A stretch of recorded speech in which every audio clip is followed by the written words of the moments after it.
Hello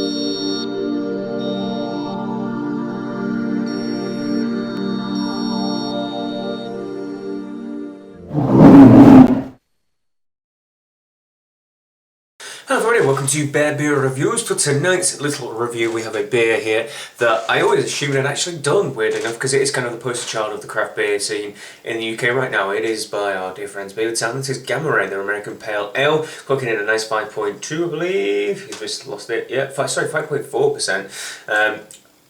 Usual Beavertown cans, just look, I mean, how pretty is that? It's kind of like kitsch. 1950s B-movie sort of sci-fi scenery on the outside. They look amazing, their artist is fabulous. Yeah, so Beavertown, the kind of poster childs of the craft beer movement. They are just going places, they're expanding, they're producing these amazing cans.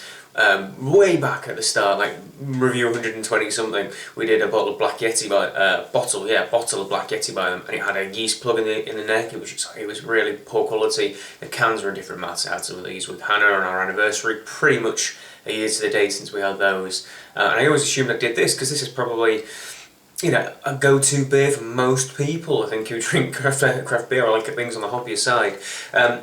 Yeah, and cans, fantastic. I was such a proponent of cans. Proponent? Yeah, proponent of cans. We are moving into cans at Atom, hopefully as soon as physically possible. It's so much better for the quality of beer. As such, as we do with Heady Topper, let's try it from a can first. As I always say, best sound in the world. Yeah. And give it a good old smell from the can. Ooh, blow down with a bit. Ooh. Yeah, orange zest.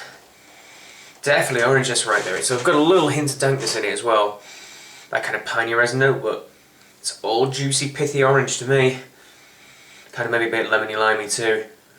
It's got a good aroma though. I mean, you can really smell it, I think, from the can. So chin chin everyone, let's give it a try.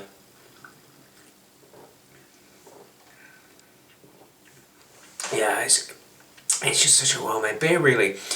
The hops that are in it are quite present. You get that. To be honest, it's the same flavours again.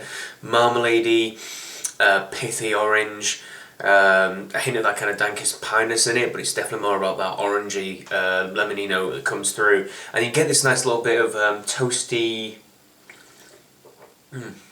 biscuity malt in there as well, alongside kind of almost kind of touch of caramel sweetness as well. It kind of fleshes it out, makes it kind of taste marmalade to be honest, but yeah, it's a cracking, really easy supping little beer, this one. Considering it's like a 5.4%, it's got tons of flavour in it. It's just a real nice kind of juice bomb pale ale, which absolutely suits me fine. I think one of my favourite beers in recent times has probably been Space Station Middle Finger. It was to say by Three Floyds, go figure, but that was just a really well made American pale ale. Lovely amount of balance in it, alongside that hoppiness, and I am a hop freak. So just for comparison's sake, let's pour some out into a glass without pouring it everywhere and see what we have. As I said, I like cans. If you listen to the reviews I did of the Alchemist Heady Topper, I'll explain why they want you to drink from the can as opposed to in a glass. But looks-wise, it's a nice little bit of kind of like a deep peachy colour, kind of a little bit caramelly I suppose, with a nice little tight head as well. It's lacing well. So on the nose with this little fellow, it kind of gets a little bit more juicy on the nose.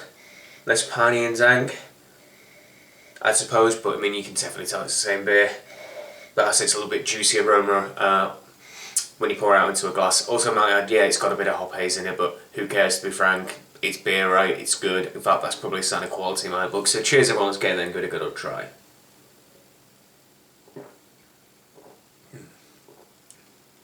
Yeah, I think it even pardon me.